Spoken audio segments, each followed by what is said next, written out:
Hi everyone, welcome back. Today is our final video lecture and we're going to be talking about digital fame. Now before we do that, let me tell you a bit about the sponsors who have made this final lecture of the semester possible. Today's lecture has been brought to you by fake chicken nuggets, an unhealthy amount of energy drink, insomnia, lone roll of toilet paper, staring into the void, not getting a haircut, social distancing, and the complete lack of temporal awareness brought on by the fact that our daily habits have completely dissolved and become unsettled. And of course, the letter F. So if you could, down below in the little comment section, Fs would be useful, please and thank you. And finally, our last sponsor, which is of course Raid Shadow Legends, an immersive online experience with everything you'd expect from a brand new RPG. I'm just kidding. Okay, so here's what we're going to be doing this week. So between now and April 26th, here's what you need to do. We're going to be covering fame, celebrity, and digital relevance.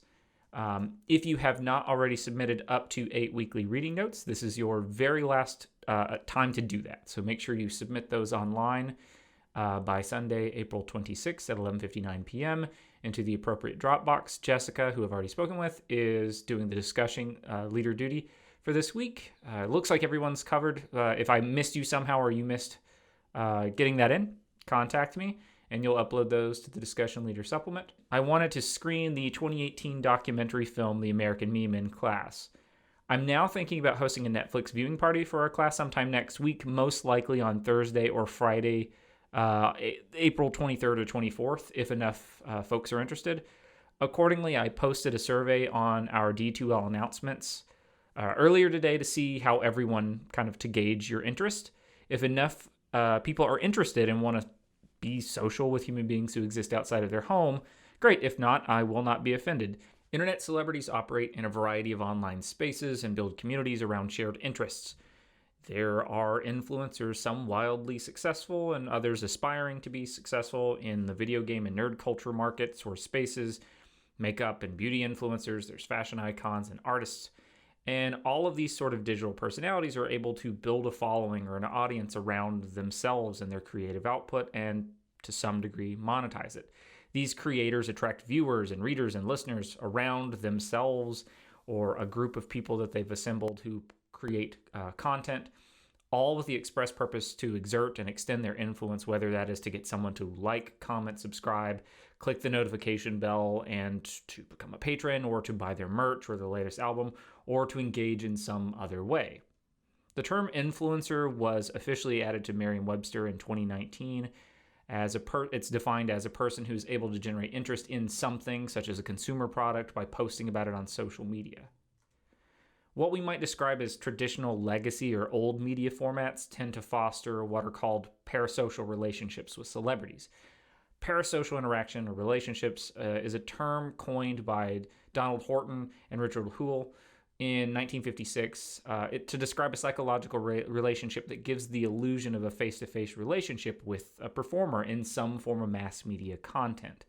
In other words, we as readers or viewers, listeners, consumers, and fans experience a kind of simulated or emulated intimacy with public figures who are more or less completely oblivious to our existence as individuals. Fame is complicated. Sharon Marcus, who is the Orlando Harriman Professor of English and Comparative Literature at Columbia University, argues that fame and celebrity is never static or predetermined or certain. Rather, it is negotiated. And it's negotiated between a variety of forces, so studios, investors, content creators, social media platforms themselves, and the audience. It is emergent and always changing. And I know you've heard me talk about this throughout the semester, but it is true. Things are emergent and dynamic. Culture is complicated and constantly evolving and changing. So how did we get here to the present time? Well, to really answer that, you need to do some digging and read both widely and deeply. I'd start with Professor Marcus's book, The Drama of Celebrity, and work your way back from there. But for here and now, I'll offer this widely truncated and stupidly reductive history of fame, celebrity, influence, and brand, and in order to do that, we need to go fast. We could start this story at a couple different places, perhaps with the ancient Greeks, and we could talk about famous Olympic athletes and how they were sort of codified into memory and public influence through song and art. Or we could jump forward to the royal endorsement of the Wedgwood Imperial Porcelain Company in England by Queen Charlotte in 1760s, or to the explosion of professional sporting and thus the emergence of well-known athletes in the 1870s. And I should pause here and say that I know Babe Ruth played in the teens into the 30s. I just don't know anything about sports and even less about sports figures. So when I thought old-time baseball guy, he's who came to mind. And this is, I should add, entirely because of the 1993 film The Sandlot. We could jump forward from there to Florence Lawrence, who's the first named and recognizable film star in the 19-teens. In the 1920s, we could consider Coco Chanel, a French fashion designer, businesswoman, and public figure who profoundly shaped how consumers thought about clothing and fashion, and as a result, self-expression. What about the emergence of popular music celebrities aimed at the growing youth market, with folks like Elvis in the 1950s, or a decade later with the Beatles? What about in 1984 when Michael Jordan signs his Nike endorsement deal that resulted in the production of the Air Jordan? There's a long history of well-known figures shaping public opinion about products and services. What I think most directly sets the stage for the era of digital fame, in which theoretically anyone, not just those capable of incredible and noteworthy achievements, that we now find ourselves in, was the emergence of reality television programming in the early 21st century. Now, it should be said that reality TV wasn't born in the 2000s. It was long preceded by a number of antecedents. There was Candid Camera, 7-Up series in 1964 that was developed in the UK. There's An American Family, Cops that started in 1989, The Real World in 1992 from MTV. In the early 2000s, reality television surged in popularity. Programs such as Survivor, Big Brother, American Idol, and America's Got Talent placed ordinary people on screen where they competed for fame and fortune. Meanwhile, MTV's reality series Jackass, which came out in 2000, built upon the practical joke genre established by Candid Camera and America's Funniest Home Videos, showcasing homemade video recordings of crude pranks and stunts performed by young skaters. It resonated with young viewers who saw someone who looked and acted like them on screen. The explosion of reality television programming in the early 2000s created the conditions of possibility in which young viewers began to reconceptualize celebrity. Fame and fortune became something that seemed a little bit more in grasp. All you needed was an idea and a camcorder. At around the same time, we have the emergence of webcam culture. Specifically here, if you don't know anything about her, you might give her a Google. It's Anna Voog, V-O-O-G, I believe is how you pronounce her last name, is Voog. She's one of the early internet celebrities who became famous by effectively broadcasting her entire life, one picture at a time, via early webcam technology. If you're interested in that, you ought to check out Teresa Sneff's book entitled Cam Girls, Celebrities, and Community in the Age of Social Networks, in which she explores the emergence of what she calls micro-celebrities. Around the same time, we have the emergence, as we spoke previously in the lecture on convergence culture and the history of the internet lectures, we have the emergence of blogging and vanity or personal web pages in the mid-2000s, where individual users could create more public-facing content. In many ways, a lot of early social media was a kind of digital extension of our day-to-day in-person relations. We most often connected with individuals that we knew rather than attempting to consciously or continuously build an audience around ourselves and our personal brands.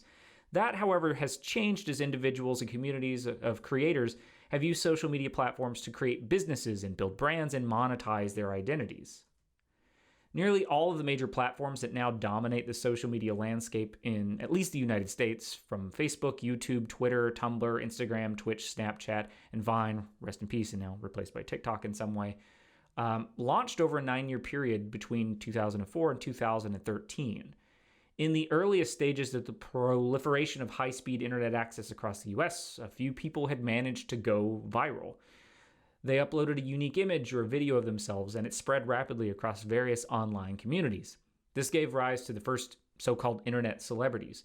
But there was no real way to predict or control virality at this time. Not that to say that there is now, but it's a little easier to control or predict. It was just something at that time that seemed to happen as if by chance, and it was oftentimes short-lived. It was completely vernacular and emergent. In 2003, we get Star Wars Kid. Now, if you don't know anything about Star Wars Kid, Google that and do a little bit of a deep dive there. There was Tron Guy the following year. There's Numa Numa, I believe, who also appeared in 2004. If I'm not mistaken, and there's Tay Zonde's Chocolate Rain in 2007. Until YouTube launched its partnership program in 2007, there was no real clear or direct way to earn money via social media. It was primarily just a way to connect with others.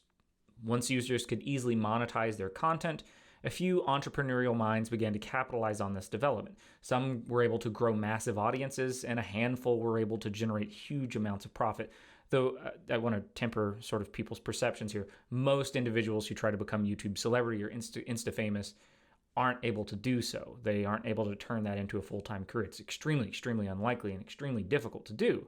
But for a small few, they have become millionaires, someone like PewDiePie, who was shown earlier. Patreon is the largest and most viable subscription-based crowdfunding platform at present. The service launched in 2013. It allows fans to give ongoing financial support to their favorite creators. Creators are able to set up a page for their content, and then they try to funnel traffic from their audience that they've cultivated across a number of platforms back to this source of monetization. And Patreon became incredibly important in the midst of the adpocalypse that happened around, I want to say 2017, in relation in large part to the aforementioned PewDiePie. If you don't know much about that, take time and Google it. So I have this graphic here, the best way I could think of sort of visualizing this. Micro celebrities, digital internet entrepreneurs, Insta-famous folks, YouTubers, whatever you want to describe them as, it's hard to describe them. I would say influencers is the best term because they oftentimes build up their brand or their identity across a range of platforms. And then they find a way to monetize all of their traffic and their flow and their audience. They build up a kind of what P.D. Marshall describes as a public intimacy. They try to perform a kind of highly curated but authentic seeming presentation of self in online spaces under the auspices of transforming their hobbies and interest into a thriving career. Right, so that's all I'm going to say for this week in terms of internet celebrity and digital culture and digital fame, because we are hopefully, depending on how many people are interested, we're going to watch that film together. So anyway, please take time to fill out that survey that I posted on D2L regarding the Netflix streaming party. This is our last full video lecture, but I'm going to post one more final video later this or possibly even early next week. It will feature my dog and probably Boyz II Men. I should say their music. I don't personally know any of the members from Boyz II Men, which is quite sad. Anyway, expect more info about the viewing party coming up later this week, and that final thank you video for all of your hard work that you've done throughout the entire semester, but especially in the last few weeks. It's been extremely tough, and you all really nailed it, in my humble opinion, and I want you to know how much I appreciate that. So thank you all very much. Talk to you soon, and take care.